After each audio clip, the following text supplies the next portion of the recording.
La Liga MX has to sit down and Gato Ortiz, the ref of the match, who's historically known for this, and tell him, my guy, just this game, just don't mark it. Let VAR tell you it's a penal. Just you don't mark it because you're going to get us in trouble.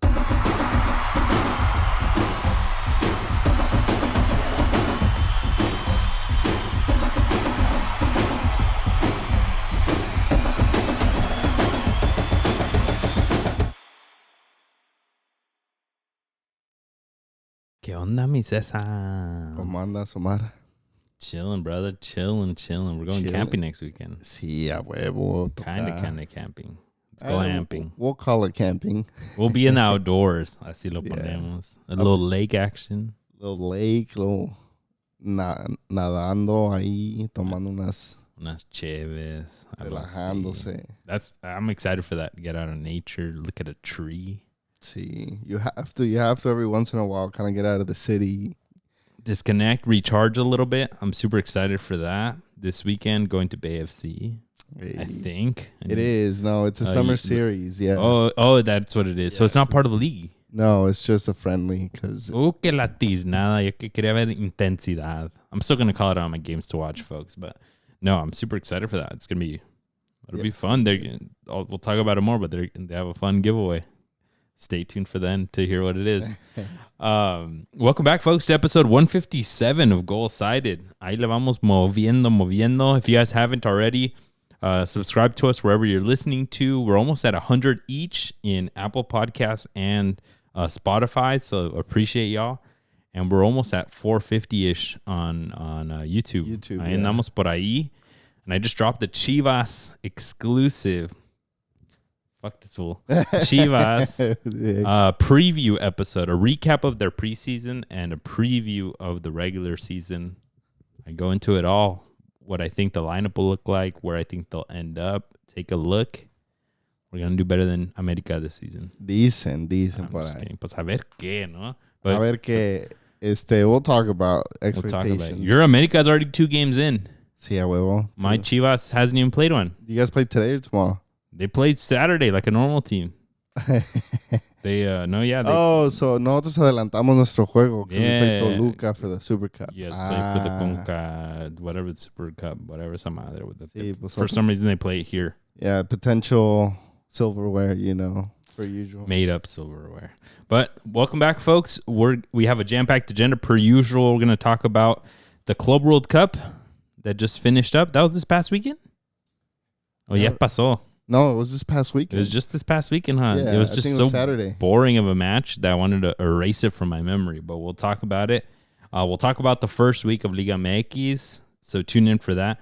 And we got a whole section. We're going to talk about the kiddos in Liga MX because we're super excited. You guys know we're excited about potential of Liga MX soccer, getting the youngsters through the ranks, giving them their opportunities, having them shine bright.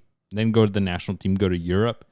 That's what a bunch of these kids are doing in Liga MX. Yeah, I mean, I don't know if it's because of the rule change. I don't know if we're all of a sudden getting this wave of a whole bunch of kids just debuting or having great moments with their teams. But, I mean, we're excited to see this y que se den más de estos jugadores y que se vayan a Europa. More Marcel Ruiz's, more Gilberto Mora's, more Gilberto Mora's than anything. Yeah. Todos. All right, so let's get right into it. The FIFA Club World Cup came to a close May 1st, Cesar. What do you think? ¿Te gustó? Me gustó. I mean, sorprendió porque we saw, a whole bunch of fans coming to the U.S. celebrando su equipo, fans that are already here going out there and, enjoying their teams coming to the U.S. and playing this Club World Cup. I think before this Club World Cup was even a thing, we always were like, why isn't there a tournament that there was the Club World this? Cup. Yeah, pero era un tournament donde iban 8 equipos, and we were like, well, what the hell? In Saudi Arabia, always. Morocco or like South Korea. It was super preseason. Like nobody really tried except the lower teams tried hard. Yeah. And then the stronger teams didn't, and they would have buys. Right, remember Real Madrid would always be waiting in the final, and then Pachuca would have to play 2 teams and then play like the South American and at a certain point you're like, why do they get preference, right? Yeah. So it was always a weird tournament, but now this is level playing field for everybody. We got to see some big surprises, some big upsets. Brazilian teams really shining. And we got to see like teams like the Uwara Red Dragons. Yeah, when would you ever see them ever again? Right? Or like the Mamadou Sundowns, I think they're called, from South Africa. Like all of these teams that we're not really Esperance de Tunisia. También everyone's like, what the hell? Why are they tying LAFC? All the people from Al Ahly from Egypt. Dude, like, crazy, that shit was crazy. So it was fun and unexpected. Yeah, it was a great time. No, I mean, I'm excited for the next one. Unfortunately, it probably won't be here in the U.S. anymore, so we kind of missed our opportunity because I didn't go to a single one of the games. But I'm excited to see how they grow it. Yeah, I'm excited to see expansions for it. The only thing that I don't love is that it eats into players' vacation time. Yeah, which I'm a bit torn because sometimes I'm like, bro, you guys get paid more money than ever in history of soccer right now. So yeah, maybe play more. But this makes their vacations close to zero for those that go to national team after, that go right back into preseason. And then at the same time, it's increasing injuries. Yeah, but I think the caveat or devil's advocate that I would say is do it like Chelsea. Apart from them winning, they've had so many players, like an insane amount of players that they've brought in. Yeah, but maybe then with that idea to like rotate, and why don't you do it across all teams? But how much money? They spent like $500 million in two transfer windows, right? So like, I mean, también that's not fees. ¿Cómo quieres que el Pachuca haga eso or what? Sí, like, pero lo que te digo es que teniendo este World Cup, they also have a big income that comes into these teams. Some teams, right? Depends how far you take it. You think los compas de New Zealand have money for that? No. Well, they can get more teachers and more janitors to play, but yeah, like their influence grows in New Zealand, Australia area. It provoca que niños quieran jugar because one day they can make it. You know, stuff like that you can, incentivize and grab attention and grow the game that way.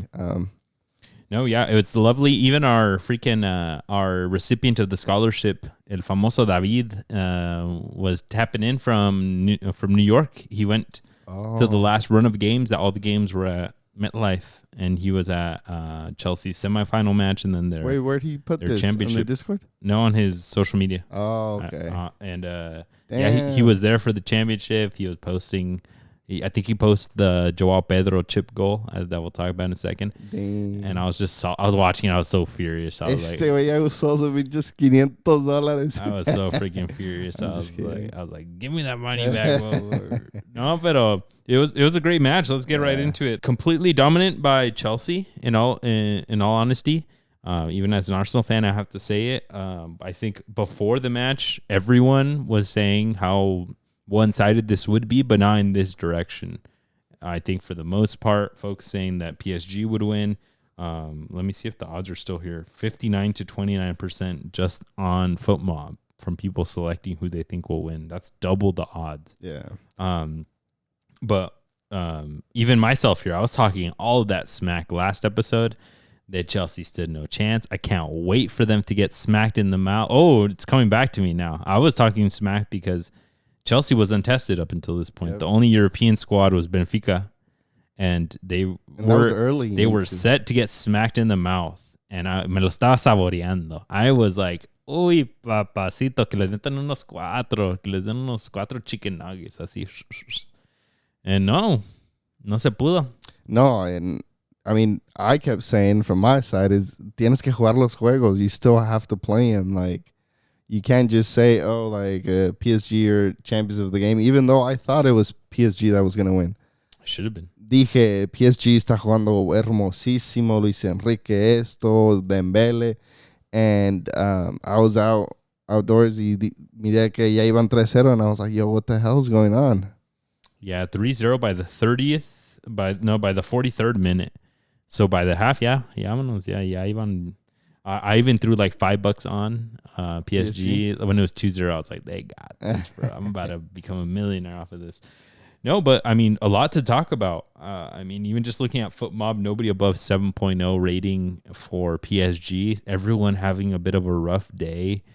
the ball just didn't look stuck to the feet like it generally does. It didn't look like they were on autopilot like they do in other games. Like, te la doy, and I put it right where you want it, and you freaking receive it con un guante, and then you give it to somebody like you're just playing FIFA and you're just hitting X, boom, boom, boom. It didn't look like that PSG. Everything looked difficult. Chelsea was pressing in the right places to be able to get the ball back. It just kind of, it looked like they gave them la medicina que no le han dado antes. It looked like PSG was seeing something that was unexpected when I figured they had seen everything. Yeah, it just felt like they were, I don't know if it was just arrogance or maybe Chelsea wanted it a bit more, but this PSG looked like a deer in headlights, que no sabía qué hacer, no sabía qué hacer con un balón, no sabía, like they weren't tracking back.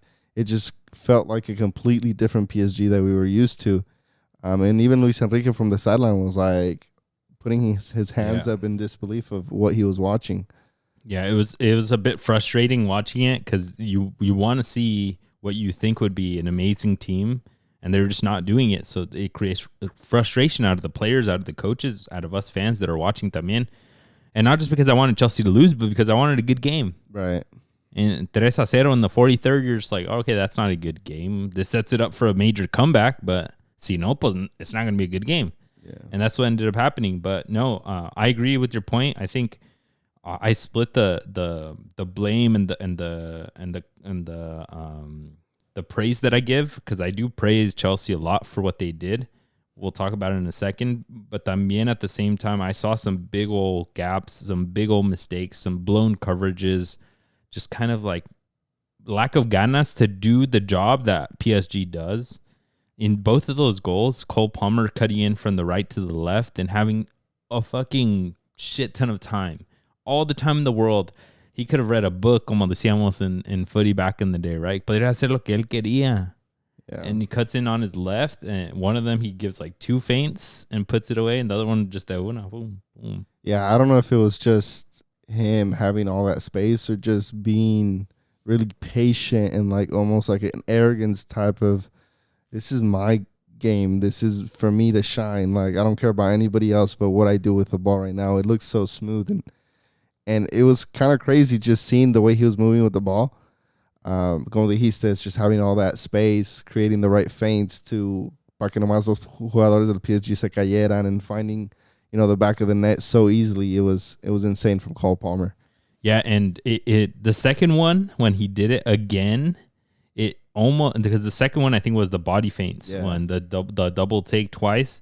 It felt like when you're watching like the Warriors lose their first championship, like when you just know that team had it all to win it.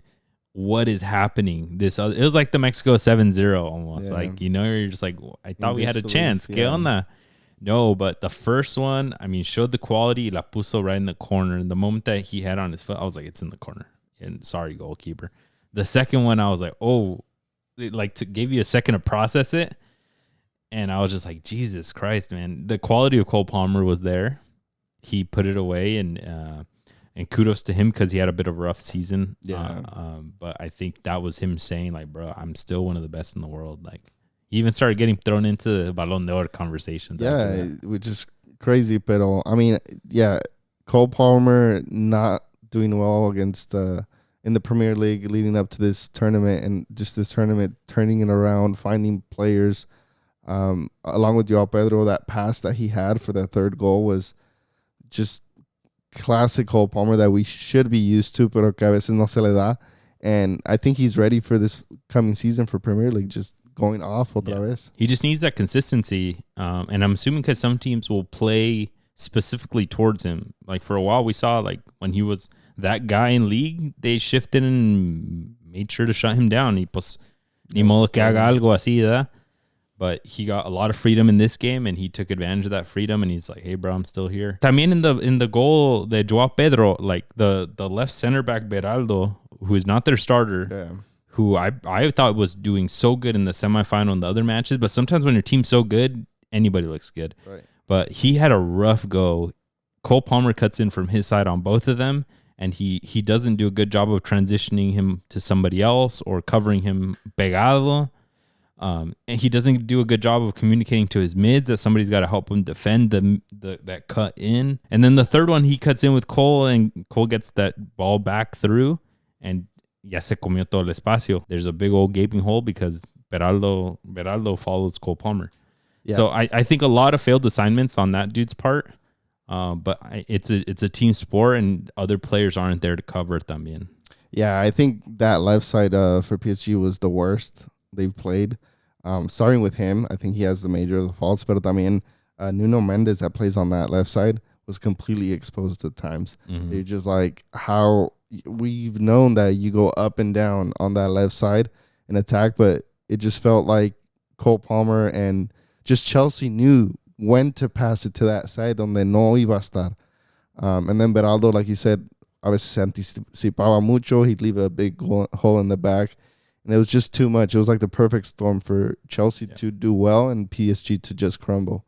Yeah, it was a bit predictable, some of the movements that he had. And Joao Pedro at a really good moment and trying to shine as much as he can to take that starting spot. Yeah. Knew exactly how to punish this back line. But yeah, like you said, Nuno Mendes not doing the job going forward, but then at the same time leaving Cole Palmer a little too free. Maybe this would have been the game where he, stays back and does lockdown Nuno Mendes and just stays on him. But I think he tried to do a little bit too much of each. No le salió ni de una ni de la otra. Yeah. And then on the other side, everyone was famously calling it the Cucurella test, because this dude tends to be on the best players and he shuts them down, right? And this time le tocó a Hakimi. And Hakimi didn't do shit. I feel just in general, this game reminded me of like players rising up to the occasion. I think it's Cucurella's one of them. Gusto had a great game. Mm-hmm. Palmer had a good game. Joao Pedro, like Caicedo even had a great game. It's just them rising up to the occasion that I feel like PSG was the Inter of the Champions League this time around. Yeah, like nomás no sabían qué hacer. It was just too much. I don't know if it was the heat, the games, exhaustion, just mentally not there, but this whole Chelsea team, and including Cucurella, who sometimes gets burned in the Premier League, having a great game. Yeah, the other thing, to me, it kind of seemed like PSG was still missing somebody, like alguien que lo haga, and I figured it would have been like Dembele. The two players that I look at when they need somebody to stand up is Dembele and then Kvaratskhelia, and both of them andaban muy calladitos in this game. Kvaratskhelia came off in the 60th minute. Yeah, so Hakimi coming out, which is like unprecedented, as nunca sale casi. Due, we know that he rotates with Barcola. Yeah, it's just this PSG was really disappointing. Like no sé ni de dónde empezar, nomás diciendo disappointing whatsoever. Yeah, it was a super sad game. And then también the frustration that I'm assuming that they felt playing a team like Chelsea. Chelsea has a lot of these players that like just know how to frustrate you. Cucurella is probably one of the most frustrating players, I'm assuming, to play against, because he's on you like a fly. Just looking at him bugs you. Like you're just like, bro, estás bien pinche feo a la verga. ¿Qué traes? ¿Qué me ves? Like, why are you here, bro? Like, what do you? How are you? Yeah, you're not supposed to be a soccer player. Parece pinche muñeca. Parece muñeca out there running. And then Enzo Fernandez is probably one of the most annoying players también out there. And they have the colmillo the size of fucking a shark's colmillo. Like, it's crazy how smart these players are. Caicedo también's got a little bit of that Conmebol fucking blood in him. Reece James is a fucking hooligan. Like, they have a lot of players that frustrate you también. So the moment that they went up 1-2-0, I was like, it's going to be a long game. Yeah. And they did just that. And then Cucurella even got freaking Joao Neves to get a red card with that jalón de pelo. It's just el pelo. A veces I bet you players are just like, I just need to fucking pull that hair. I bet you it even gets in your face. Like, they play physical. So I bet you, like, Joao Neves probably went at him twice and was like, bro, I should have got. It's in my mouth. What the? And I mean, heat of the moment with VAR, you can't get away with stuff anymore, though. Yeah. I really want this Chelsea to keep doing what they did to this PSG at the Premier League. Que no sea un Chelsea donde nomás baje las manos, tenga irregularidades, because we want to take down City, the Liverpools, the Arsenals. Take us down. We haven't even won the league. Cálmense. Give us one. Drop some points para mi Newcastle que entre ahí. No, they're direct competition for your Newcastle. They knocked you guys out of Champions League this year. So you should be more frustrated at them than at us. What are you talking about? This is the team that you need to not do well, so there's that spot there. Because realistically, Liverpool's going to be there. City's going to be there. Arsenal's going to be there. You need these guys. What I'm saying is, if Chelsea plays like this against the Arsenals, the Liverpools, the Cities, they'll drop points. Drop points. And then they're going to be up there, cabrón. Nah. Va a estar cabrón eso. But yeah, with that, Chelsea gets their trophy. They won Europa this year, right? But they made this tournament because they won conference. Oh, yeah. Chelsea won conference this year, the Mickey Mouse Trophy. Thankfully, that competition as of now doesn't get you into the Club World Cup because that would be shambles. Yeah. But they made this tournament because of the COVID Champions League. That was a freaking lifetime ago. That was Pulisic COVID dominance. Yeah. Pulisic. That was Kai Havertz scoring the championship goal for them. What? Yeah, they should not have been in this tournament with that. Goddamn, I'm just salty, bro. So when they won the Champions League, eso les dio poder que entraran aquí. Yeah, it's because they're going back 4 years worth for this tournament. Are they? And 4 years ago was the COVID tournament that they won. So that means the Club World Cup is going to be every 4 years. No, every year. We don't know that. Oh, we don't know. We don't know. No idea. The first one. Yeah, no idea when the next one is. But pinche desmadre, güey. How do you they somehow got in and then they win. They win the whole thing. That shit's so frustrating. Pulisic is probably like, "Where's my medal?" I know Pulisic's like, "Damn, can I go back?" But Chelsea win, and then they have some shenanigans with their trophy giving award where they have an uninvited guest up on stage with them, and Señor Trompas. On stage, estorbando more than anything. Yeah, when he was coming out of the tunnel, we just saw a whole bunch of birds coming out. Yeah. Estaba dura la cosa. Even Infantino, who actually is part of FIFA, like the fucking head of FIFA, gets out of the way for the players to lift it up, right? Yeah. In every tournament, it's just the captain lifting up the trophy, right? But Trump stood there and did not move. Yeah. For Chelsea to raise their trophy. Cringe. And in the video, you could see Cole Palmer say, "What's he doing, mate?" Yeah. And then you could see Cucurella and Enzo. I think Reece James too. No, well, he was like Reece James had the trophy, the captain. So he tells him, "Are you gonna stay there?" Yeah. You could see him mouth it, and then behind him, I think Cucurella and Enzo are like, "What the?" They're like shrugging their eyebrows, and then he just kind of nudges over, and then while everyone's celebrating, he's just there like. Yeah, and then Infantino comes back in and it kind of takes him to the backs of the players, to the back of the players. But overall, it was just he had to be there. Yeah, he asked. Oh, he asked to be there. No, I'm saying he had to have asked. Like Trump's personality is probably like I'm gonna be here. Yeah, nobody will move me. Like I need to be in front of everyone lifting the trophy. Yeah, I don't know why. I don't know why he was there in the first place, but that was so cringy, bro. Like, what do you have to get involved in soccer también? Like, yeah, Infantino being in cahoots, being so friendly with him too is freaking annoying. They're super, super homies. Where would you want the next one to be? Ooh, that's a great one. I feel like it has to go to Brazil. That's what I was gonna say. It has to go. Brazil would be perfect. You cannot sell out to like the oil countries. Yeah. You can't go to. I mean, that's honestly the only bad ones that I can think of. I think they need to go to, like a footy nation. Yeah. Keep the vibes going. Everyone's loving this. Go higher. Yeah. Maybe Brazil would be good. I'm thinking of somewhere in Europe, but I feel like Europe has already so much soccer that it kind of wouldn't make so much sense right now. Maybe like a Portugal, so that it's close to like it's like a freaking international destination. Right? I'm gonna give you one hot take: either Morocco or Egypt.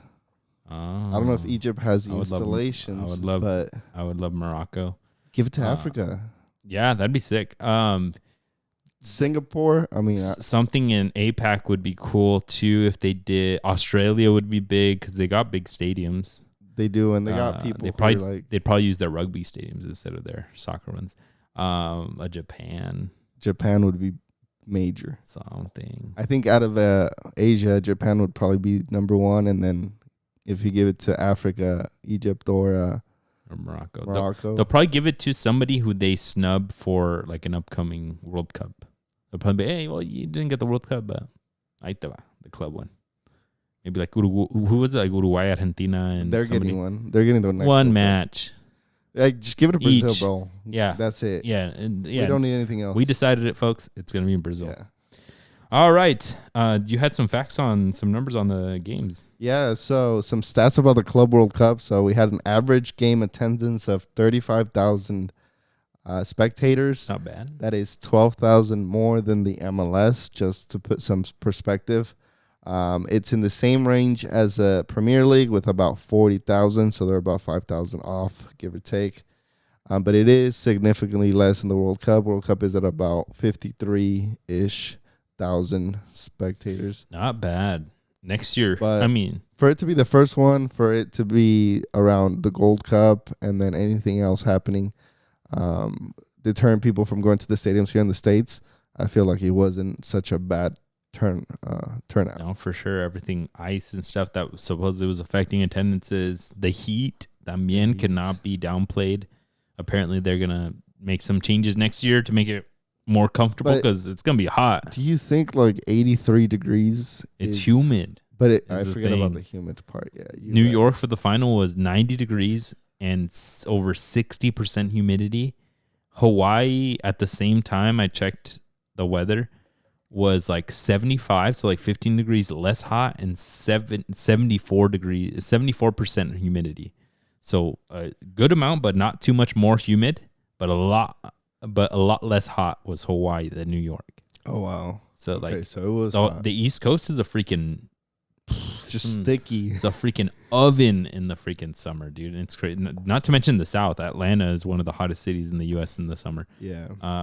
No, but they need to figure something out because half of the stadiums that they're talking about don't even have not even a roof. They don't even have shade. Yeah, the Miami one that they use, not Miami, but Orlando. Mm-hmm. Or the Dolphin Stadium. Yeah, the Dolphins Hard Rock Stadium. Yeah, brand new, pero no tiene covering. And like they love going to Florida, and Florida is just humid as fuck. And they have to keep postponing the games because of lightning. Yeah. If you have a roof, you don't have that problem. Yeah. Same here with Levi's. There's no lightning here, but it's unless the game's after 6 p.m., you're gonna be exposed to some sun. Yeah, there. but at least it won't be humid. That's the only caveat that I have for It's a dry for heat. Levi's. Yeah, but but yeah, I mean, Denver. They should have Denver's Chicago. hot still. Chicago's hot. It's hot, yeah. Everywhere in the global warming, my guy. Everywhere in the U.S. is hot at this time of year. Go to Alaska, fuck it. I know. Yeah, they were saying that Vancouver might get more games because it is further up north and it te ayuda un poquito. Yeah. Seattle should be a good destination if you want a cooler game. So, a ver qué. All right, folks. So that was it for the Club World Cup. Like we said, we're excited for the next one. Hopefully, it's somewhere popping. Let's move on to La Liga MX, nuestra bendita, querida, poderosísima Liga MX. Es que no hay ahorita más de dónde. No, but I mean, we gotta enjoy what we have. Sí, La jornada 1, and then a Empezó, little bit of jornada 2 yesterday. I have gone on my DGen mode, folks. If you guys haven't seen already, you be posting a lot on the channel. Check out in the Discord. I've taken it amongst myself to be a little bit of a voice in our betting Discord. I've always liked sports gambling and stuff. Ahí echándole, doing con responsabilidad, mi gente, not financial advice, but with doing a little bit of research. I've always liked sports data and stuff, and then trying to give my best educated guess para un partido. Everyone's just guessing. También es la cosa, right? So I really like the Liga MX ones. There's nobody in there talking about those, but I'm 2 for 4 so far. That's pretty good. 50%. I tried to do one a day, and then I'll post that one in the Discord. Y el otro? You don't post it in the Discord? Other ones sometimes I'll post on the Discord, but I'm just saying, like, I'm trying to get into a habit of, like, if I have one post a day, well, I'll post at least one of them in there a day. So Friday, America Juarez, I put over 2.5 goals, and they scored 2 goals total.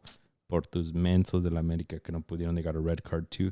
On Saturday, I think I did Toluca win by 1.5 goals, and they won by 2. Oh, okay. So So you cooked. cooked.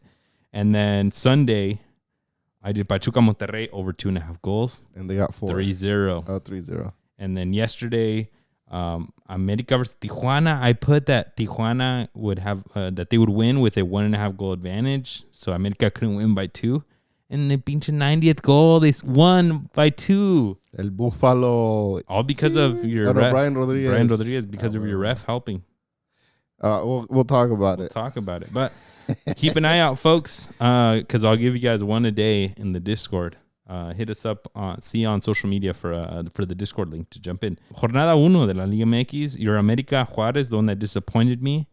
Your América starting off slow per usual, but this time with the starters. The last 2 seasons, they've had the kids week 1. Yeah, which was quite annoying. Como que no, now that they're not campeones, now they're like, hey, we can't show up week 1 with nobodies.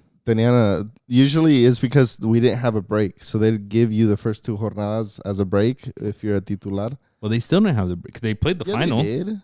They played the final. It's the same time. But we didn't have like any break. It felt like so. I mean, they definitely had a break. They didn't start the league the next weekend. Entonces le daban como un mes de break. Sí. I think there might have been more this time because of the Club World Cup too, like a little break. But no, I mean, they played the final all of the past 4 seasons, right? But this time they showed up week 1 with all of the starters. Yeah. In my opinion, more because they were like, hey, well, we didn't win it, so ni modo que. No, también they got I think they're putting a lot of emphasis on the Toluca game, the Supercopa, Campeón de Campeón or whatever, because they lost the final against Toluca for last season, and then they went and lost Conca Champions against Cruz Azul in the semifinal, and they lost Toluca, then they lost against LAFC. So now they're putting a lot of emphasis on this next one to kind of like say, América tienes que ganar algo. Yep. They didn't have him for the first match, but they did for yesterday's. They brought in El Zúñiga. When they say La Pantera, no? La Pantera Zúñiga. Yeah, he's a baller from Tijuana. He's big, bro. Like, 80. Fuerte, rápido. And yeah, he didn't score yesterday, but he should have. He only went in for like 20 minutes, 25 minutes. Yeah. ¿Qué van a hacer con tanto delantero? I think I thought we were going to get rid of one, but I mean, having 3 is not bad. Having 3 is perfect, in my opinion. Brian Rodriguez rumored to leave. His agent feels like he really wants them to leave. But Jardine coming out and saying que, cualquier jugador de la América va a tener un precio y el que lo pague, pues, de ahí se hace. So I think they're just putting a bigger price tag, and if a good offer comes, then we'll let him leave. We don't want him to leave as a fan because he's a really good player, but he's still pretty young and really good. I saw an interesting a take on it that they were saying like they're charging $8 million or something like that, and there's a couple teams that are down for it, right? But what they were saying was that you can't go and buy another Brian Rodriguez for $8 million. So why would you sell him for $8 million and then te dejas ese hueco on the team? You can, you could say I could go buy 3 players that are really good, right? And then maybe one of them will become a Brian Rodriguez. Maybe the other 2 will be really good for the whole plantel. But if you have a good plantel, do you need to sell one of your best players if he's going to leave that big of a hole? You might not have a good right winger after that. Yeah, I mean, we were struggling when Quiñones left. We were hoping Brian Rodriguez was that person, and he was until he got injured. Yeah. So now that he's back and he's balling out, we're just like stuck in diciendo, like you said, do we want to sell him or do we want to keep him? And I just feel like if a really good offer comes, you have to take the offer. Yeah, but it almost gives the vibe like if they sold him, it would be more for the lana to like put it in somebody's pocket more than like they're not going to get another player now. Right. Yeah. So like that's what I'm saying. El representante, I feel like, wants to leave because he's gonna get money. Bro, they get commission. Yeah, they get commission. So that's what it's feeling like, because you look at him and the way he plays, it feels like he's happy being at America. He's all over the social media and shit too. And his girls at America too. So like, I don't know. He's dating one of the female players. I think he's dating one of the Club America players, if I'm not mistaken. Perdón. Yeah. One of the few teams that like I think they intermingle. Sí, Cendejas. Yeah. El que no trae, el Chiquito Sánchez got a red card. Yeah. Una jugada futbolera, and they initially got a yellow card, but I mean that ultimately is what cost us the game. Puerco. Just him getting a red card. It wasn't even. It was a bit of a harsh red, but it was a red. Puerco. And you guys should get a stamp on your guys' forehead que said que dice we let Pizarro score on us. Dude, it's so annoying seeing. Yo pensé que se había retirado ese güey. No, he came off the bench too. He got still in. Has his long hair, still como que sí corre, greasy. como que no. He's playing Sunday League out there, yeah, bro. dude. He's probably doing this part time. You know, es así como que una pasión. ¿No? He's like, es un hobby. Si me meten 10 ya es ganancia. Si meto gol, no, estoy bien feliz de la vida. He's a personality too. I think when he was at Mazatlán right before this, he would get hella pissed on the bench when he noticed that they made the last sub. He'd be like, and then he'd like tell the assistant coach, "No, they're not gonna put me in." Yeah, and it would just be jokes, man. And I'm like, bro, I mean, have you watched your tape? Like, you're not all there, my guy. Yeah, I mean, him scoring was a blast from the past, pero que se lo va a hacer. No, for real, that shit was pretty funny for you guys to get scored on. But let's keep it moving on. Probably one of the biggest headlines overall, Santos versus Pumas. Everyone thinking that Pumas is revitalizing this team. Efrain Juarez with the whole preseason. No matter who you put on the team, Efrain Juarez is going to make them play like back in Colombia. They're going to win the whole tournament. Just dale lo que él quiera. Aaron Ramsey. And you bring him Aaron Ramsey. He didn't play week one, but they get smacked 3-0 against Santos, dead last Santos of last year. Yeah. Freaking managed by a 25-year-old FIFA football manager kid. And les meten tres. Les meten tres, pero I think the scoreline is a lot more dramatic than what the game actually was.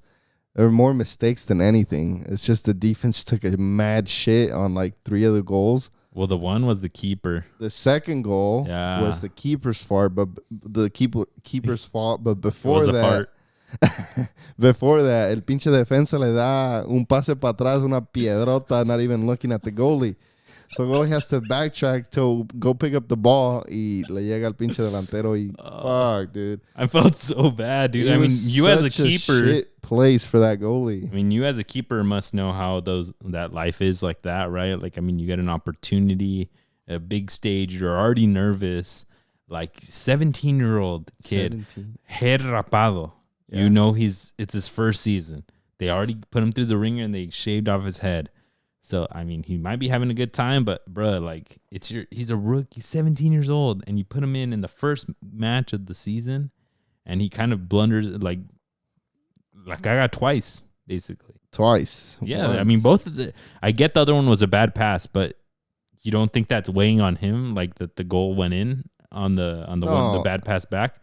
It doesn't matter whether it was your fault or not. When it's your first game, te meten un gol, you're like, bro, like that was my fault. Like you feel like shit. If it's not a tie or a positive result, you feel like shit as a goalie. That's already to start off. Y luego que te pase todo esto, you're like, you want to dig yourself a hole and jump in it and don't come back until next year. That's what I'm saying. All the players, shitty. Each goal, they had to go and console him. After the second one, he was basically crying out there. After the game, Acevedo went over and gave him a big old hug. He's like, "Hey, bro, don't trip. That was me last season." Memo Martinez had to go over and console him. Carrasquilla was there too, helping him out. It was not fun. I was excited to see a 17-year-old on the field, but the way he came out and the end of the game was a nightmare. Yeah, which is maybe a bit critique on Efrain Juarez's decision-making there. I get you want... sometimes like one of those shock factors, like, yeah, oh shit, you put Gilberto Mora out there, right? Wait. But hay procesos. Sí, ya sé, pero Pumas is in a perfect storm. Taking it back to Alcalá and Julio Gonzalez when they got into a fight. They got in a fight, so they both were fired in Pumas. And then you brought Al Padilla, and he plays the season. All of a sudden, you got Lara too, the other goalie. Now you have those two. Lara does well, has a few good games, but now Lara gets injured and Padilla has to leave at the start of the season 2 weeks ago. So now you're down to your U21 and your 17-year-old keepers. ¿Quién te convence más? Efrain has to make a hard decision, and he chose a 17-year-old. Yeah. Maybe he had a really good week of practice, and you put him in and said, you know what? Chinga su madre, vas tú. Yeah. So it's just really hard for Efrain Juarez. I'm not putting the situation on him. I'm not putting blame on him. At the end of the day, it goes on somebody for decision making, and in my opinion, in this, you're not going to put it on the kid. The kid went out there and gave it his all, and he shat the bed or whatever, right?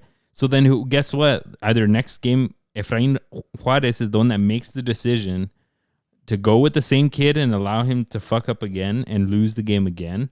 Or do you put the kid who is probably up next in the proceso, which is Miguel Paul, who on Twitter I was seeing all the Pumas fans like, what are we doing? Why are we putting a kid out there when Pablo Lara's backup is this kid? He's from the Selección Menor, the U21s. Yeah. Why are we breaking processes here? Right? So who has to answer to that? Efrain Juarez does. Yeah, and el director deportivo should have to answer to that and should be looking for a goalkeeper, whether that's in Liga MX or extranjero. But in my opinion, you have to play your cards for Lara when he comes back. He has to be your starter. He started a handful of games last season. Continuing el proceso que estamos hablando. Yeah, he had a rough go with the selección though. He got injured. The U23s, but even the games that he was there, he was getting outshined by Emi Ochoa at the Tolun, is what I'm saying. And then he ended up getting injured to acabar de cagar at the end of the tournament. I in my opinion, I think they should go for a more veteran keeper. It's because they're in like a terrible situation, Pumas. They're trying to hold on for dear life to being able to say that they're the cuarto grande, and they're doing horrible. They're getting lapped in amount of trophies won by Toluca now, by Pachuca if they win anymore, even by freaking Leon's about to catch up to them. So in my opinion, I think Keylor Navas, if they would have brought him in, it sounds like it's completely out of the works. Yeah. But that would have been legendary to be like, you guys are grandes, cabrones. You guys got the best center midfielder in CONCACAF, Carrasquilla. You brought Aaron Ramsey. You're bringing some just names. And Keylor now, as we just saw him, he's still possibly up there in the top goalkeepers in CONCACAF. But it didn't work out. And now they're kind of overexposed. Kids at keepers or kind of mediocre old fools now. They're talking Ochoa. They're talking Andrada from Monterrey. Why Andrada? I heard him come into the naming pool. Because they got a new Uruguayan super keeper. Okay. Like bring him. I feel like that's the easiest one. That's an easy one. I feel like Toño Rodriguez, if Tijuana were able to let him go, I feel like that's a good short to medium term. Los Campeones del Toluca, who they won 3-1 against Necaxa. Pretty easy. They're getting the life out of this dude, Helinho, who already has 3 goals on this season in Toluca. He was last year's low-key like transfer bust. Toluca brought him in from, I don't know, some team in Brazil. Belgrano. No, Bragantino, Red Bull Bragantino. Supposedly, this wonder kid that was going to take Liga MX by storm shat the bed last season, 2 seasons ago, and they didn't win the league that year. Last year did okay, and they won the league, and now all of a sudden he has 3 goals in 2 games. So aguas con este cabrón, que va a estar bueno. Yeah, and Necaxa, on the other hand, con Gago.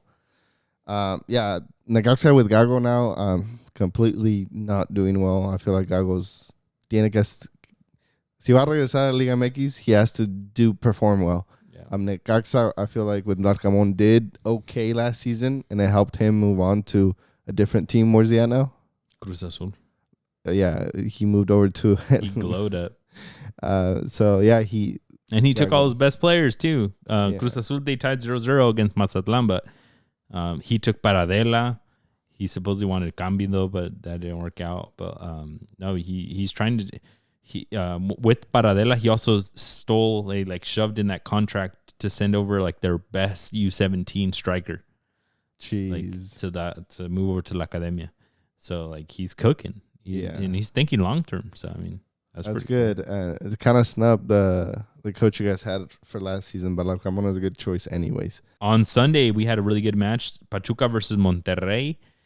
I thought Monterrey was gonna win or do something. I bet on this over 2.5 goals because I thought it was gonna be tight, but I thought Monterrey would pull through because they would pull up with las ganas que tenían at the Club World Cup. This is the team that tied Inter Milan. ¿Qué onda?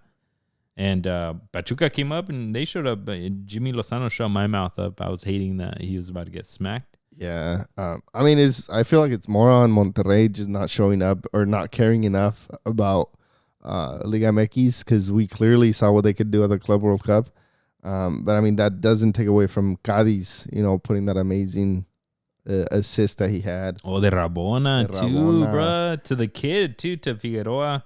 Freaking 20-year-old striker. Alan Bautista, like all of these players that are really good from Pachuca, doing well, doing their thing and winning 3-0 at home, making a statement saying, ayudándole maybe at Jimmy Lozano, or maybe it is his tactics, pero Pachuca kind of saying, we're a serious team and we want to compete. Yeah, and low-key, they were getting dismantled. Rondon going to Spain now that Real Oviedo's moving up.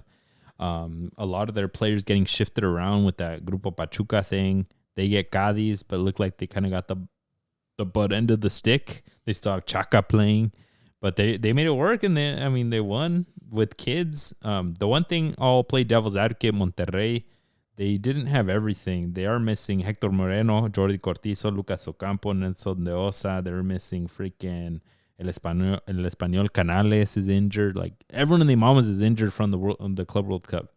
So I'll give them a week or two. Jordi Cortizo as well. Get it all back together and figure it out. No?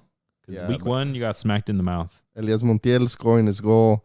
Alan Bautista getting an assist, and Figueroa, like you mentioned. Oh, for sure. So se puso buena la cosa. Yesterday, your America played against Tijuana, against Tijuas. First game at home, and it gets delayed from relámpagos, güey. Ay, cabrón. Ciudad de México, you already know, mucha agua, mucha lluvia. No he ido, me dice nomás. The rain season is our summer. Yeah. So you gotta get in. You're traveling before Memorial Day, May 31st, porque ya después de eso te agarra el agua, and it rains every single day, no matter what. Like a random time, random windows in the day, it'll rain.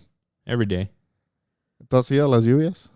¿Están chidas? Has ido cuando hay lluvias. Yeah, growing up. I remember this one time, bro, nos pegó. They call them trombas. Trombas de agua. Yeah, trombas. And it just fucking rains in one area. Oh, shit. And it moves like a freaking, like a tornado. And I was like, we were at this, in the metro, waiting for the metro at a bus stop. And I was like, God. I was like freaking 6 years old. I was like, oh my God, this is not California. What the? Yeah, that's cool. It's different kind of rain out there. So we saw in the Chivas game against Leones Negros over the weekend, El Jalisco was completely drenched, the water. So like it's a rough time right now. Pero es lluvia con humedad, está haciendo calor, es lluvia. Se suelta la humedad when it rains. So it's like super hot, super hot, super hot. Llegan las nubes, and then it rains. This happens in Florida too. It rains and then it gets cold during the rain. Like, se suelta el calor. And then after that, it starts warming up again because it dries up all the moisture, right? It's crazy. Nature's crazy, man. I mean, not to sound all California, pero aquí no llueve, no tornados. Bro, we're lucky, sunshine. It's freaking beautiful. It's kind of what you pay for, the weather. No, you for sure pay for the weather, for the stability of all that stuff. But America game got delayed right around halftime, 40-ish minutes, which is, bro, I just went to El Estadio Azul, El Azul Crema. Yeah, you did. I reminded myself, I guess.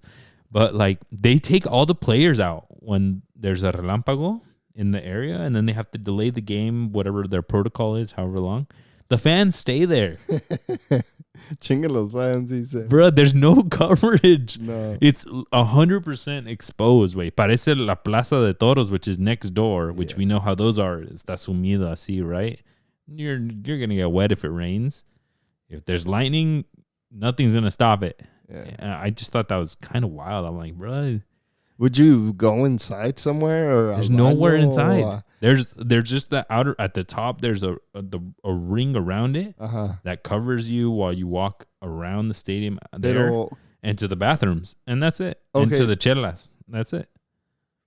There's no coverage. There's no, like, you know how at Levi's or at Quakes, like, you go inside, like, behind At the Levi's, there's like each level has their food, and there's like hella shade. Yeah. And then some little areas and seats have a little fucking thing. No, bro. Oh, yeah. All exposed. You're for sure. Los baños están in some little... The baños are in the little strip around at the very top that you walk around. Oh, I see. Con la comida y las chelas all around that. Oh, but outside of that, you're either in the seats or you're in the stairs going up. That's it. Or you go outside, yeah. Yeah. And the outside's exposed. No, it's crazy. So that's kind of sad that they just let people stay out there. I saw families with kids and stuff, they go home, right? Because they're like, what am I going to do? Yeah. Right? But your America, what they did, they won. They came back immediately off of the delay, and El Buffalo scored his goal. El Cabecita, very Buffalo-esque goal. Tenía una antes donde... Alexis Gutierrez le baja un balón y él le da de primera that the Tijuana goalkeeper got pretty well. Pero, you know, I'm liking Buffalo when he turns it on. Te da lo que Henry te da, cabeceo, kind of playoff. He's a lefty, so it helps out as well. But we're missing Henry's a lot. Yeah. Is he back? He's not back yet, but yeah, mero. Davila's there, and he's not even playing. But your Brian Rodriguez, like you mentioned earlier, getting some good results out of him, gets a fake penalty and scores it in the 35th minute. He doesn't get penalty. And then in the 90th minute. But it was a penalty. I don't know about that one. No, for real. En serio, no. Deja. Entiendo que es penal para la América y que es el Gato Ortiz. It was el Gato Ortiz. Le dio el cheque, pero it was a penalty. God. They need to like talk to el Gato Ortiz before the games and be like, por favor, mi don. Don't mark one today. Like don't mark the league. La Liga MX has to sit down and El Gato Ortiz, the ref of the match, who's historically known for this, and tell him, my guy, just this game, just don't mark it. Let VAR tell you it's a penal. Just you don't mark it because you're gonna get us in trouble. Por favor. But VAR can tell you it's not a penal too. Yeah, but if the ref tells you it, también they take that into account if the ref marks it. And when you mark it, to overturn it, it has to be clear and obvious. Clear and obvious, inconclusive evidence, or whatever the fuck it's called, that it is the other way for you to change it. So if you're like, no, pues ahí se ve una cosita that he touches him, but then you're going to mark it. Okay, so just to paint the picture, el defensa de Tijuana steps into the path of Cáceres running towards the ball. And clips him the heel y Cáceres se deja caer. Hoy que se dejó. Ajá. Oh. Pero aquí está el detalle. El detalle es, ¿lo tocaron sí o no? ¿Lo trompezaron sí o no? Pero no es de tocar, es de foul. Es un foul, lo trompezaste. I think that was soft. Let us know what you guys think, folks. Yeah, let us know. I thought it was a clear penalty. Ráyensela este güey también. And then the boy Arciga gets a goal for Tijuana. Out of everybody in the moments that's on that team, who could have, Mora, Castañeda, Preciado, all these fools, Arciga, 19-year-old, no, now he's 20-year-old homie, scores. Ex-Mazatlan. The real ones remember when he was at Mazatlan. He was a game changer off the bench, a little shifty little mofo. Glad to see a goal out of him. He was fast. It was all by himself. Undersized for sure. That's the one thing when we get into the kids section in a bit. Maybe we can get right into that. A lot of these kids are a bit undersized, is one criticism I'll have for them.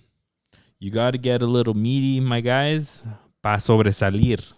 Porque sí, you could be that undersized Diego Lainez, pero no hay muchos Diego Laineses. Y también no le fue bien in Europe. When Diego Lainez went to Europe, también no le fue muy bien. So I think one way to up your odds is if you can get a bit bigger of a size, a more complete size, to be not necessarily put into a box as to like, oh, put them in when the game is light, when you need a game changer, when the other team is too slow, whatever.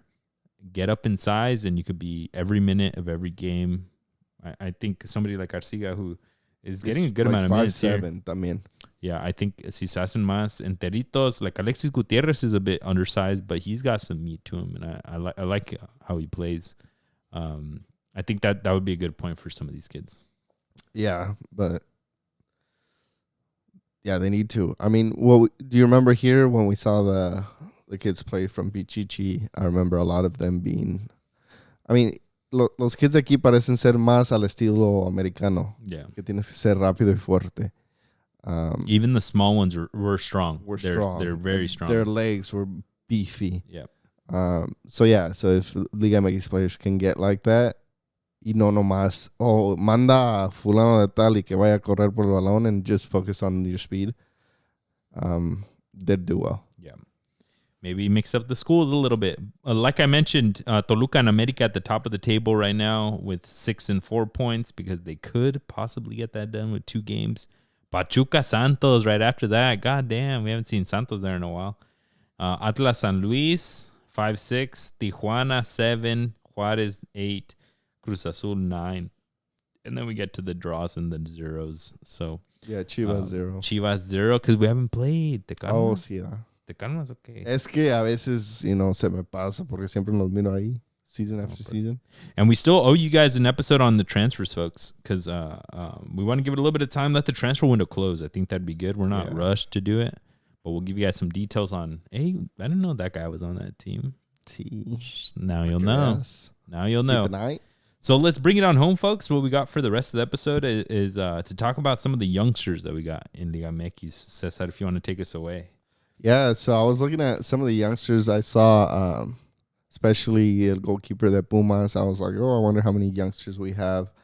So just this past jornada 1 y jornada 2 fueron 6 debutantes. 1, 2, 3, 4, 5, 6, 7 debutantes. Most of them, I think the average was like 30, 45 minutes. Only from 3 teams, though? That's kind of wild. Yeah, one of them only got like 3 or 4 minutes. But Pumas had 3 debutants. You got Rodrigo Parra, the 17-year-old. You have Emiliano Villaseñor, Misael Torres, and then Pumas, those are 3 the Pumas, and then Toluca has 2. Sebastián Aceves, Osvaldo Virgen. Jeez. And then Atlas has another 2, Jorge San Martin and Sergio Hernandez. Nice. Mohamed at Toluca, Gonzalo Pineda at Atlas, and then Efraín Juarez from Pumas. 2 Mexican coaches, and then one that really believes in the Mexican player, in all honesty. Yeah, who debuted Diego Lainez. Mm-hmm. So my question to you is, like, do you feel like these Mexican coaches como que se la están rifando jugando these youngsters, or do you think it's just because at the beginning of the season they can get away with putting all these youngsters in and just saying, yo ya cumplí con la regla? No, I think there is the regla still, which is great, in my opinion. So maybe that's a bit in the back of their mind to get ahead of it. But I think it's becoming the meta. It's becoming a theme for a lot of these coaches that in Liga MX you can get it done with the youngster. And maybe we'll even get to the point where we start putting in the youngster over the 26-year-old kind of fallout player de Liga MX que no le ha ido bien ni acá, ni allá, ni la Liga de Expansión, ni all these things. I think Querétaro has a full squad right now of a bunch of gross, like mid-level 26 to 31-year-old guys que no me gustan. But then you look at Puebla, who is having half of their squad is on loan. Half of their average age was like, they only had like 2 players over 24 in their first game. Like, I think that's the coaches that come in and that really say, you know what, I kind of know the league and I feel comfortable that I can win a game, I can draw a game with youngsters, with Liga MX players. And they have what's his name, Guede, who was ex-León back in the day. So I think he understands Liga MX and you trust the Mexican player. And then we're going to have some odd cases like Gago, when he came in, he trusted the Mexican player a lot. It's because maybe they come in with that mindset, that like they come from Argentina where you put in the youngster. Yeah. So I'm going to come to Mexico and I'm going to find the best youngsters. I'm going to put them in. Right. So I think we're getting a good combination of a lot of things, and we're not getting maybe a lot of those recycled Liga MX coaches that are like, you know what, I like my 28-year-old guy. Yeah, I'm not going to move him. Right. Me la voy a rifar. Yeah, I think it is definitely coming a trend, and I feel like if we can keep this going, sería bueno para el fútbol mexicano. And even last season, you saw like at least había un muchacho de 16, 17, 18, 20 años per team that were like, okay, he's getting a decent amount of minutes. Maybe it's because of the regla. Maybe it is because it's becoming a trend. But we want to keep it going like this. Y que siga. Puebla is a great example of them just playing youngsters and just saying, you know what, like they have a center back, Mexico-Americano, of 20 years old that, you know, had a decent game. And then también Choco Lozano, el que estaba en América y se fue a Puebla. Oh, el Lozano, the one that ruined the freaking Olympics for the Mexican national team. Yeah, Esteban Lozano, who scored for Puebla. So if that Puebla team can do mid-table y meterse maybe in la liguilla as 8th, maybe you can tell the rest of the coaches, like, yeah, maybe believe in your teams. Los tengo todo on loan, but, you know, the youngsters can do it. Kids can do it. And I think one of the biggest things is we need players to show up, right? Because that's one of the biggest things. A lot of us Liga MX Twitter fools, like, will jump on Twitter and be like, nah, bro, fucking put in the kids and all this shit. Like, fuck all y'all for, like, messing with the kids and not giving them chances and all these things. But at the end of the day, when you put the kid in, they have to show up. Ni modo que no, right? If they're just going to be there and they're going to, like, imagine Puebla, they get dead last this season. Next season, they're going to go back and get the Brian Angulos and the 32-year-old fool from South America and the 34-year-old from Liga MX. Yeah. They're going to do that because it didn't work. They had to pay the fees or whatever. And last year, they didn't have to. They'll do that kind of math. But when you have players like Gilberto Mora at 16 years old and they show up, maybe he got put in just for the minutes. And because Osorio really saw him and liked him, and he's like, maybe he'll do okay. And then he shows up better than all of your other mids. When you have Camberos, right? When you put him in because he's shifty in practice, and again, then he blows up, right? They get the opportunity. That's what the rule's there for. And then they show up. That tells other coaches, you know what? Maybe I have in Mazatlan, in my cantera, maybe I have one of those guys. Yeah. And then they get the shot. And for these players to not... El siguiente paso de estos jugadores es consolidarte en Liga MX en tu equipo. Los Gilberto Moras. Pero que no pasen los Ociel Herreras, donde you do really well at one team and then all of a sudden you get bought out by one of these bigger, quote unquote, bigger teams que tienen el dinero y que te ofrecen un contrato bueno, and you're like, maybe I'll go over there y no te pierdes. It's a bit of a, in my opinion, it's almost selling out. Yeah. Right? Maybe you were sold this dream that you can break through that Tigres lineup or whatever, bro, but like, come on, like realistically, there's 3 players to every position. That could be, they would be the star player on Puebla. Yeah. Like, come on. Like, you could have gone straight to Europe. You were in Atlas. You could have gone to Sporting Gijón and been in Europe desde ahorita. Yeah. But unfortunately, you take a different path, and así son los caminos de la vida. That we didn't talk about, but Mateo Chávez, unas pinches ganotas que tiene en el AZ Alkmaar. Yeah, he came on as a sub, I think, right? And in like the 96th minute, gets a pure hustle play, takes it away from one, gets a give and go with somebody else, and he put it away, bro. Foot, with his right foot. Slotting it away como si fuera un grande de 26 años. Just showing the hunger, the drive that he has coming from La Selección, doing really well over the summer with them, winning Gold Cup, now going to Europe, fresh start. In Europa. And I know he's a bright spot in Mexican footy, but he is the embodiment of a lot of youth players in academies right now, where if you gave them the opportunity and you got the right one that was hungry, va a salir a rompérsela. You see him play with Chivas, you'd see he literally broke Tiva because he was trying so hard. And then he goes to the selección and he almost breaks Cesar Montes. This dude just like... Como que tiene ADHD. Bola de energía, güey. Yeah. And those are the dudes you want on the pitch. Give me 11 of those. And this dude has the same energy over there where he wants to be the best left back in the world.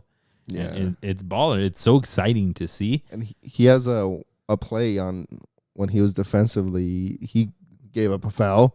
Pero después de ahí, he's like annoyed that it was a foul. Y manoteando, teniendo ese carácter. Not being disrespectful in any way towards a ref or anything, but just... that energy that we talk about, saying, aquí estoy, I'm going to give it my best, and I'm going to try every single play. And that goal was a perfect example just of a hustler who wants to do well and excites all of us, even me as an America fan, that Chivas finally gave us un canterano que tiene esas ganas. All of them. Y que, you know, it's a bright spot, so other players that we are talking about now, que lo miren como un ejemplo y se vayan también para Europa. Exactly, man. No, finishing off the list, you got Isaías Violante, 21, gave an assist. With your America now. With America now. Low-key, I don't like that. It's similar. I see it similar to the Herrera. Yeah. But I can't hate as well because we just did that with Brian Cotorro Gonzalez. But I think Brian's gonna get every single minute on this universe compared to, and Violante has to break through, right? Which, given an assist, you know, te ayuda. Pero yo lo miro más como, I wish he would have gone from Toluca straight into Europe. Perfect scenario. Pero si no, un América te va a dar los minutos. Te va a dar la chance to show yourself. And if you do put an assist, they're going to keep giving you the minutes. And maybe Sendejas gets injured, or maybe, you know, anything can happen. América doesn't have a full, like, depth squad like Tigres does. Only 1, 2, or 3 in that squad. And maybe you'll make it into the first team. And to finish off, who we talked about, Esteban Lozano scored against Atlas, 22-year-old. Of course, we want these ballers, these kid ballers, Mexicanos, to do well. The one that I want to quickly talk about, Marcel Ruiz, doing amazing. He had the first week of his life with like 2 assists. One of them is Taconcito. Beautiful. Amazing play, and he's just cooking all over the field with the confianza that he has now after playing at such a high level with the Selección de Mexico. He literally looks like Vitinha out there now. Yeah. With Toluca, it's too easy for him in Liga MX. We thought it was too easy for him and that he'd want to leave. Apparently, they got like a $10 million offer from Ipswich, who we all know is in the championship now. They went back down, our Ipswich de nuestro corazón. And then their Toluca leadership came out saying something along the lines of, él no se quiere ir, él se quiere quedar. Y no nomás es ir por ir. You don't necessarily just leave the team just to leave the team to Europe. And I would play devil's advocate to that, to say that, like, sometimes to go to Europe, you do just leave to leave. Yeah. So I didn't necessarily love this. I haven't seen any statements directly from Marcel Ruiz, so he was kind of talking through Marcel Ruiz, I guess, by saying that, like, he wants to stay, you guys. It was up to him, and he declined it. And, like, we're not just going to let him go. But, like, ¿pa qué menospreciar a la championship? It's low-key. Some people say it's top 10 league in the world, even though it's the second division to the Premier. And it's not just, like, con todo respeto, Derby County. Or it's not just, like, Los Lutoncitos who are doing terribly. Now in third. Yeah, now in third. Like, you're going to a team who just got relegated, like Ipswich, who's going to look to get promoted again. And they want him for that, to lead the team. Exactly. Imagínate yéndote a Europa and promoting your team within your first season, like having that experience and experiencing a team who's frustrated but hungry again. Like, all of that, no lo vas a encontrar en Toluca. Completely different environment. You're already the champion. Yeah. You're probably already bored. He's literally cooking with taconcitos in the game, bro. Like, that was really frustrating for me. I was like, did he really not want to go to Europe? Did he really not? Can we hear from him? Por favor. Tráigamelo, por favor. Yeah, ponlo en el teléfono. Pásale el teléfono. Que él me lo diga para creerle. Dude, like, and even if he did, like, did he get brainwashed? Like, dude, $10 million. Like, what would you? Barcelona's not gonna come for him. No. He's 20. He's about to be 20. He's 25, probably going on 26. Come on. He's 24 going on 25. Eso. Time's not on your side, my guy. Ask Osiel Herrera. You make the wrong decision, you blink, and next thing you know, you're 27. Yeah. And nobody will want you at 27. You look at ask Luis Romo. Ask Charlie. Ask Eric Lira. No, right? You skip one transfer window. Guess what? Next time it's international window, nobody's going to make their transfers. And then they're going to forget about you. You're going to have one bad season. Te puedes lastimar, güey. Make the freaking move. Yeah. ¿Qué esperas? Ipswich Town is a dream for... Imagine, bro. Like, I'm sorry. I would sit Marcel Ruiz and be like, my guy, remember when you were in Querétaro? Yeah.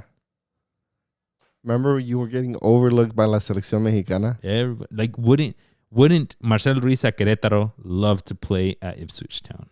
I bet you what they did is like you just had a great Gold Cup. Quédate aquí un año, you'll play the World Cup. Next year, you're going to be at the World Cup no matter what. And then guess what? Next year, Barcelona is going to come. City's going to want you. Oh, Dios mío. I will pray that like he's good and he does way better with the Toluca. They go to the Club World Cup, or I don't know what's coming up. They win Coca Champions. He keeps getting amazing exposure. He plays at the World Cup. Y que le vaya todo bien. I really hope for that. But we've seen it with a lot of these Liga MX players. You should have just gone out. Yeah. And I feel like if he does go to Ipswich and he becomes a leader there, he locks down his spot for the World Cup easily. Oh, yeah. Even if he's on their bench, like it adds that to your resume, my guy. Like it's no small deal at all that you made that jump. And those are the ones that I would think El Vasco Aguirre has to incentivize players. He should be texting him on the side like, hey, bro, I would probably say go. But when they go, Mateo Chavez goes immediately. Vámonos. Vente pa mi selección, cabrón. Because you went and did that shit. Yeah. Right? Stitch Angulo, te quedas en Tigres? Bye-bye. If it wasn't for Copenhagen. Rodrigo Vazquez. If it wasn't for what he did. That was Trailblazer. Oh, yeah. He would have been in La Selección. He's probably still going to be there. Yeah. I think Vasco was probably just giving him time to figure everything out. But he was also a trailblazer by not renewing contract to dip, which is also another tactic. I don't know. I'm not financial advice, but try it, players. Pónganse trucha de todo lo que estamos diciendo. Let's bring it on home, folks, with some exciting side on the ladies' side of footy. On the women's soccer side, we got Norway versus Italy. And we got Sweden versus England in the women's Euros, which has been super exciting. We were talking about the games that have been going on, and they're freaking exhilarating. Una pasión. Not only the players, they're battling every play they got, making sure they represent their country well. But just the fans, también dándole esa energía al juego makes you say, yo, like, I want to be at one of these games. For sure. Was loving the plays, was loving the passion that was being played at, like loving the quality's there. Yeah, the quality is there. Like they attack up and down the field, like se echan unos madrazos. Like it's really good, entertaining football. The big name players are there too. In the Norway match, Norway was set to win, I think, pretty easily. I don't think a lot of people even had Italy making it out of their group. They completely surprised everybody. Italy winning 1-0 with the goal de Girelli, their captain, who ended up getting a brace, but surviving La Hegerberg, the capitana de Norway, Ballon d'Or winner, historic player from Olympique Lyon, super amazing career. She misses a penalty at first, which we watched, and we're like, God damn, como la cagaste. Your team needed you. But she gets her goal for the 1-1 to tie it up. And then La Capitana again, Il Capitana, La Girelli gets a beautiful header in the 90th minute to give them the win. And Italy rejoiced. It's such a huge accomplishment to win against Norway, who's historically been one of the strongest teams. They're ranked 16th. So huge kudos to Italy. Yeah, loving this game. I mean, Italy, again, I cannot emphasize this enough. It's just the passion. If you haven't watched one of those games, like you have to watch the semifinals now, because it's gonna get really good. We still got a couple games of the quarterfinals to play, but yeah, tune in, watch how they play. Te van a dejar como like, damn, like I've been low-key missing out. And for sure. This Italy game was prime example of that, and then the England game that we'll talk about too. Yeah. Just one last note, the Italian captain Girelli, she's the oldest player to score a brace in these Euros. She's 35 years old now. Y todavía chingándole out there, bro. She's killing it. But yeah, like you mentioned, the other match, Sweden versus England. Sweden came out strong. They were my favorites to win it. Like I wanted them to win. I don't know if I thought they would win it, but they were up 1-0 in the second minute. Their captain Aslani scored a beautiful goal, así medio seco de bote pronto, así straight from the keeper. And then the 25th minute, my homegirl del Arsenal, Blackstenius, she got a beautiful goal. And it looked good for them. It looked like they were in cruise control. They had the game from there. But in the second half, it was all Arsenal this game. In the second half, they put in Beth Mead and they put in Chloe Kelly, both Arsenal superstars. And they got 2 goals, one by Bronze, who's from Chelsea, and the other one by Aguiman, which that made it equal, 2-2. 19-year-old from Brighton, by the way. Baller. That made it 2-2. Se puso bueno el partido. Sweden had it in the bag. They even had a couple of goals to put away for the 3-0 or for the 3-2. Y no se pudo. And that's when you learn those lessons where you need to put those goals away. They go to extra time. They go to penalties, and then in penalties, it literally was like nobody wanted to score. That's where it kind of got. Nobody wanted to score, or the keepers came up big. The keepers came up big. Both keepers with crazy saves, getting down low, just trying to get their team across the line. 7 total penalties kicked across both sides. 2 made by Sweden, 3 made by England, which is interesting. Like the amount of saves, a couple off the bar. The last penalty kick by La Comadre Smila Holmberg, 19-year-old wonder kid who's been doing really well in the past matches, but she gets the big task to score the goal to keep the penalties going. La falla, la voló. La abuela, yeah. Leans back I felt too so much. bad. Yeah, but I mean, entertaining again. We went all the way to the 7th kick.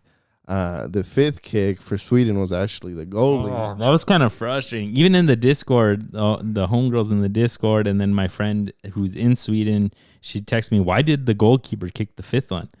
And I was like, I don't know what to tell you. Like, I don't have an answer to that. It's just, yeah, maybe she felt really confident. Maybe the coach knows she's very good in practice. But she missed it pretty easily. She skied it as well. Yeah.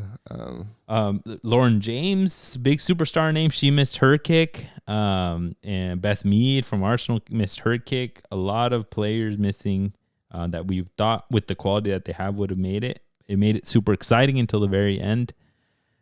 Fortunately for England fans, they got to move on with a Lucy Bronze who scored the first goal to get them going. She gets the penalty kick goal to move them through. And now England's on. They play against a much underrated Italy. So it might be coming home this time around. Who knows? Is going to come home on the women's side before the men's? I'm down for that. We're down. But the other side's definitely not one to be underrated. Tomorrow we're going to have Spain versus Switzerland. Spain coming off of they won the World Cup. Yeah. So the super team in Spain, heavy favorites in that. I think they should move on. They're probably going to win it all. And then on the other side, France and Germany is going to be a really good match too. So England definitely will not have it easy. Even against Italy, who knows? Another upset. Yeah. I mean, we're all about the upsets, but we're all about it coming home too. So el que gane ahí con que haya goles. Si hay penales, todavía mejor. Especially when I bet the over. Que haya goles. Let's go. I need to stop. Let's bring it on home then, Cesar. Give me some games to watch. So we're going to keep in the women's Euro quarterfinal. We got Germany against France. Germany finished second in the group. France finished first. But Germany is actually ranked higher. They're ranked 3rd in the world. It's going to be a great match. The atmosphere, like we just talked about, is going to make it all the fun. So, yeah, tune in and watch this semifinal go on. Yeah, I'll keep it in the women's game.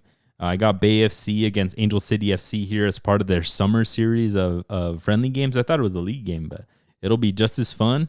Going out here to PayPal Park. If you guys are going, hit us up to say what's up there.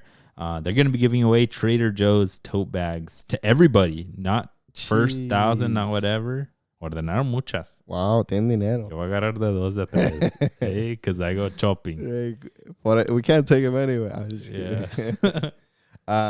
Keeping it in the women's game, we also haven't mentioned, but Copa America Femenina is going on. Yeah, you have they have 5 groups. The 2 groups of 5. So I say some teams have a bye. But we have Chile against Ecuador battling it out. It's first place against second place as it stands right now. But it's another women's game going on there. So tune in. Que ahorita hay mucho foot. Las doñas. Eso sí, hay que apoyarlas. I got Liga MX this weekend. Chivas versus León. Chivas' first match of the season. Gabriel Milito's men debuting, a lot of transfers. Check out my episode. Cotorro, Richie Ledesma, Efrain Alvarez. Are those going to be the difference makers to make this Chivas a top team again? I have some confidence that it will. So let's get it. What's realistically? I forgot to ask you, but watch the episode. I'm just kidding. I said in the episode, because you guys have tuned in for so long, that they'll get, I think, 5th place if I were exact picking it. Okay. But I think anything top 4 would be overachieving. But what's the realistic objective? 5th place. To calificar? Realistic, they got to get 5th place. Not even saying they cannot miss playoffs. It's fracaso, and it's embarrassing, and they need a plan at that point. But no, I think realistically 5th place. Y de ahí, adelante, de ahí para arriba, ganancia. overachieving. Okay. Under that, underachieving, because you have to play away on those lower spots. So that'll be rough, but yeah, I think we got it. Okay. Now, keep it in Liga MX. We got the Supercopa MX. America against Toluca played in LA. I mean, they always bring it to the US, but both teams resuming from their great form from last season, winning their games. It's going to be va a ser otra repetición de la final. Hopefully, America takes this one and adds some more silverware. In MLS this week, we got El Tráfico. LAFC against LA Galaxy down in LA. It's going to be crazy. Se va a poner buena la cosa. Apparently, LA Galaxy supporter groups will not be showing up in solidarity for all of the deportations and the ICE raids and stuff, and against a lot of front offices that are not supportive to their fans. Yeah, it's such a shame from, not surprised from Carson FC, but es un desmadre la cosa. But we're here for it, and we'll support them in that. Not on the pitch, but we'll support the group. All right, folks. Well, thanks for tuning in. Don't forget to subscribe everywhere that you guys can. Share us with a friend. That's how we're going to grow a lot. Ahí platicamos. See us at the game. Maybe I can convince Cesar to go out too. Maybe. But if not, we'll have some fun there. And I hope you guys have a great weekend. Yeah. Talk soon. Peace.